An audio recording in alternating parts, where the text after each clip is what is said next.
Dernière question, Inch'Allah. Assalamu alaikum, cher. Une sœur demande: je n'arrive pas à consommer mon mariage avec mon époux. J'ai consulté une gynécologue qui n'a trouvé aucun problème organique. Elle m'a dit que c'était sûrement psychologique. Donc je souhaite me faire ruqya toute seule, car j'ai beaucoup de waswas aussi. Cependant, je ne sais pas comment me faire ruqya et je n'ai pas trouvé de preuve sur la permission de lire le Coran, sur de l'eau et de la boire ou se laver avec. J'ai bien trouvé des avis contradictoires à ce sujet. Pouvez-vous me conseiller et me donner des preuves à ce sujet afin que je sois fixé et que je puisse commencer ma ruqya, Inch'Allah? Barakallahu fikum et qu'Allah vous accorde la réussite et le firdaous ainsi qu'aux admins. Amin. Tfadal, Cheikh. Non. Pour la personne qui n'arrive pas, vous m'entendez? Vous m'entendez, musulman? Alhamdulillah. Pour la personne qui n'arrive pas à consommer le mariage, des fois, ça vient de l'homme, des fois, ça vient de la femme. La sœur n'a pas cité si ça venait d'elle ou ça venait de l'homme. Quand ça vient de l'homme, lorsqu'il s'approche d'elle, pour faire exactement ce que fait le mari avec sa femme, lorsqu'il s'approche, il n'a plus rien. Non. C'est-à-dire que il ne peut rien faire parce que c'est comme s'il n'avait rien. Quand, ça, c'est une preuve que ça vient de quoi? Que la chose est chez lui. La chose est chez lui. Quand maintenant ça vient d'elle, pour prouver que ça vient d'elle, lui, quand il s'approche, il est masha'Allah. Non, il ne lui manque rien. Mais c'est chez elle qu'il y a une sorte de barrière. Une sorte de barrière. Il fait tout ce qu'il peut, c'est pas possible. La pénétration n'est pas possible. Ça y est. Maintenant, il y a un sihr, spécialement pour ces choses-là. Un sihr, spécialement pour ces choses-là. Et les vieilles femmes, disent que ça vient d'elles. Non. Les femmes, surtout les vieilles, connaissent très bien ça. Et ça se fait beaucoup dans les pays musulmans. Dans les pays de Kofar, je ne sais pas s'il y a ça. Mais dans les pays musulmans, c'est beaucoup connu. Comme ici, par exemple, en Algérie, et surtout au Maroc. Très connu. Et ici, la chose la plus connue, par exemple, c'est quoi? C'est de prendre un cadenas. Un cadenas, le jour où l'homme va rentrer dans la pièce pour consommer le mariage. Et c'est là-bas que la femme ou la personne qui veut lui faire du sihr va fermer le cadenas et dire une phrase de shaitan que je connais pas. Et ensuite quoi? Et ensuite, jamais l'homme, bi'idnillahi ta'ala, ne pourra faire sa chose jusqu'à ce qu'on ouvre le cadenas ou bien qu'il y ait une ruqya beaucoup plus forte qui fasse fuir le djinn qui était là en train de garder ce sihr dans le cadenas, ou le fasse mourir. Comme ça, Inch'Allah ta'ala, ils m'ont raconté des gens fiables, très fiables, qui le jour du mariage n'ont pu rien faire bi'iznillah subhanahu wa ta'ala. N'ont pu rien faire bi'iznillah subhanahu wa ta'ala. Et que même en faisant des ruqya, ils ne sont pas arrivés. Et que c'est après avoir découvert d'où venait le sihr qu'il fallait, disons, invalider ce sihr. Pour que les choses reviennent à la normale. Et une fois je vous ai parlé, si vous vous rappelez, un certain temps, je vous ai pour que les choses reviennent à la normale. Et une fois je vous ai parlé, si vous vous rappelez, un certain temps, je vous ai parlé d'une personne qui avait ce problème et qui est même, c'est-à-dire une sœur, qui s'est fait opérer, au niveau des parties intimes, et que la spécialiste, la femme qui l'a opéré, lui a dit que même l'opération est impossible, c'est comme si s'il y avait du fer, un morceau de fer, on ne peut rien faire contre lui, on ne peut pas le couper. Le médecin, c'est quoi? Le médecin, c'est juste peut-être des ciseaux, je ne sais pas, une lame comme ça, c'est pour ouvrir. Non. Le médecin a dit, c'est pas possible. C'est pas possible, c'est du fer. Et la personne elle-même, c'est-à-dire cette sœur, reconnaît, plutôt se rappelle quand elle était jeune, comment sa mère lui a ramené une sorcière spécialement pour qu'elle lui fasse ceci. Car les femmes font comme ça, ou les mères font comme ça avec leurs filles, car elles ont peur. Elles disent c'est pour les préserver. Et, Inch'Allah Ta'ala, quand elles grandissent, le jour du mariage, on va, Inch'Allah Ta'ala, leur enlever, leur ouvrir ce cadenas, etc. D'ailleurs, des fois, ou alors dans tous les cas, la sorcière donne le cadenas à la mère de la fille, lui dit le jour du mariage, tu l'ouvres et voilà ce que tu dis. Et des fois, qu'est-ce qu'il arrive? Des fois, la mère perd le cadenas, ne sait plus où il est. Et des fois, oublie la phrase qu'elle faut dire. Et la sorcière qui lui a donné le cadenas est morte. Donc, la fille reste comme ça, suspendue jusqu'à ce qu'elle tombe dans une vraie ruqya ou que Allah lui fasse une solution. Et moi, je reviens jeudi. Pour la personne, je lui dis, la meilleure ruqya, même s'il n'y a pas un délit clair, c'est de quoi? C'est comme a dit Cheikh Ben Baz, rahimahullah. Il a dit, c'est de lire Ayat al-Kursi dans l'eau.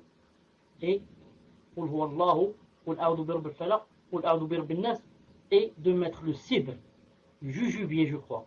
7 feuilles de jujubier qu'il faut frapper entre des cailloux et les mettre dans de l'eau et lire ce que j'ai dit et se laver avec. Si quelqu'un va dire, mais il n'y a pas ça, un hadith clair ou un verset ou là. Je réponds, premièrement, le fait de faire la ruqya, les savants ont divergé sur est-ce que c'est tawfiqi ou bien c'est tawqifi. Les savants ont divergé. Est-ce que la ruqya, c'est tawqifi ou bien c'est tawfiqi? Si tu dis c'est tawqifi, ça veut dire il me faut un verset ou un Coran. Si tu dis c'est tawfiqi, ça veut dire ça, ça se base sur l'expérience. Donc les savants ont divergé. Il n'y a pas un avis clair qui dit que la ruqya, il faudrait un verset et un hadith pour la faire, pour faire telle ruqya. Car d'autres ont dit, ça ne se base pas sur le verset et le hadith seulement, mais aussi sur l'expérience. C'est pour ça que le prophète, sallallahu alayhi wa sallam, qu'est-ce qu'il disait? Comme dans Sahih Bukhari. Il disait, dites-moi, présentez-moi, exhibez-moi vos ruqya. Tout ce qui ne comprend pas de shirk est acceptable. C'est comme ça qu'il disait, sallallahu alayhi wa sallam. Ruqya, la ba'su biha, ma lam yakun, man takun shirkan. La ruqya en général, comme ça dit le prophète, a dit, tant qu'il n'y a pas du shirk, c'est acceptable. Est-ce que le fait que je lise un peu de Coran sur de l'eau, est-ce que j'ai fait du shirk? Si c'était du shirk, comment se fait-il que des grands savants, comme Ibn Taymiyyah, comme Ibn al-Qayyim, comme beaucoup de salaf, comme Cheikh Ben Baz, Cheikh Ibn Taymiyyah, et j'en passe, permettaient cette chose. Eux qui, du matin au soir, combattaient le shirk. Que pensez-vous de Ibn Taymiyyah, rahimahullah, qui disait que, il a dit, j'ai fait l'expérience moi-même. Il a dit, à chaque fois que j'avais un mal de dents, j'écrivais avec le safran, le za'afran, sur la joue, même sur la joue du malade, ou sur sa joue lui-même, j'ai oublié, j'écrivais un verset, qui dit, وَلَهُ مَا سَكَنَ فِي اللَّيْلِ وَالنَّهَارِ وَهُوَ السَّمِيعُ الْعَلِيمُ. Il disait, ça s'arrêtait sur le coup. Je termine d'écrire le verset, quelques secondes ou là, il n'y a plus le mal dedans. On va lui dire à Ibn Taymiyyah, donne-nous un verset ou un hadith qui dit que ce verset s'écrit pour le mal dedans. Il va dire, il n'y a pas. Il va dire, moi, j'ai expérimenté ça, je l'ai fait une ou deux, j'ai trouvé que ça marche. est-ce que quelqu'un va dire que Cheikh al-Islam Ibn Taymiyyah faisait des bid'a? Cheikh al-Islam Ibn al-Qayyim rahimahullah, dans Zad Ma'ad, dit la femme, avant d'accoucher, voilà ce qu'elle va écrire, tel verset sur son ventre, avec le safran. Il a cité un verset, je l'ai oublié maintenant. Je crois que dans Sourate Zilzala ou quelque chose comme ça, je l'ai oublié le verset. Vous pouvez tous le lire dans Zad Ma'ad. Est-ce que par exemple quelqu'un comme Ibn al-Qayyim va faire du shirk? Et c'est juste qu'ils ont divergé sur le fait que la ruqya, est-ce que ça a besoin de dalil ou est-ce que tant que on a fait l'expérience et que ça a marché et qu'il n'y a pas de shirk, c'est pas interdit. Et je crois que ce deuxième avis est vraiment fort. Il se base sur un hadith de Bukhari, où le prophète a dit tout ce qui n'est pas shirk dans la ruqya est acceptable. Il disait, faites-moi écouter vos ruqya, qu'est-ce que vous dites? Ah bon, telle est ta chose. Là, il n'y a pas de shirk. Elle est acceptée.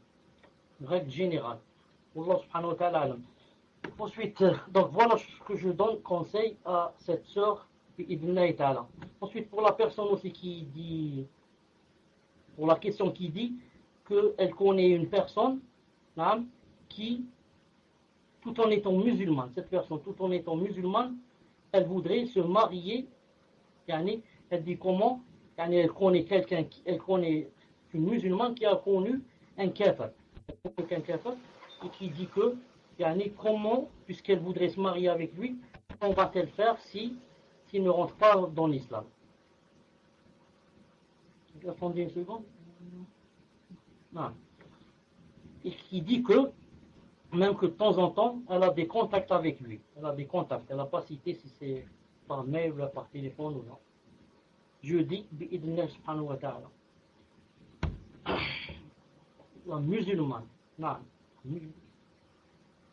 La sœur demande ce qu'elle doit faire. Elle doit faire ruqya bi'idhnillah ta'ala. Non. Je l'encourage, Allah ta'ala, à faire ruqya. Je l'encourage à acheter l'akhar, du jujubier. Toute seule, du jujubier, 7 feuilles. Elle fait ruqya elle-même, c'est-à-dire c'est elle qui se lave avec et son mari aussi. Elle se lave, elle et son mari. 7 feuilles de jujubier qu'elle écrase d'abord entre 2 cailloux et ensuite, elle les met dans un récipient où il y a de l'eau tiède ou alors chaude, c'est mieux puisqu'elle va se laver avec. Elle va dire Ayat al-Kursi, Qul huwa Allahu ahad, Qul a'udhu bi rabbil falaq, Qul a'udhu bi rabbin nas, tout en crachant avant de lire bi'idhnillah subhanahu wa ta'ala. Est-ce que c'est compris, cher? C'est compris, musulman? Non. Donc je disais à la personne qui parlait de kafir ma kafir, je lui dis que Inch'Allah ta'ala, tant que, donc si je dis à cette personne, tant que tu as bi'idhnillah ta'ala toujours Muslim, écrit numéro 1, Muslim. Tu m'as entendu quand j'ai terminé pas en disant quels sont les versets qu'elle devait lire et le jujubier, etc. Non, mes chers, sur la réponse sur la ruqya, on a tout entendu. Avec Ibn Taymiyyah, Ibn al-Qayyim, les versets, les feuilles de jujubé avec les cailloux, etc. Tout ça, on a entendu. C'est après, lorsque vous vouliez donc parler de la seconde chose. Tfadal, cher. Allez, Inch'Allah ta'ala, la seconde chose, je vais la laisser pour le prochain cours, Inch'Allah ta'ala. Et je demande à celui qui a posé cette question de m'excuser, Inch'Allah ta'ala. سبحانك اللهم وبحمدك أشهد أن لا إله إلا أنت أستغفرك وأتوب إليك. On se rencontre, Inch'Allah ta'ala, samedi. Assalamu alaikum wa rahmatullahi wa barakatuh.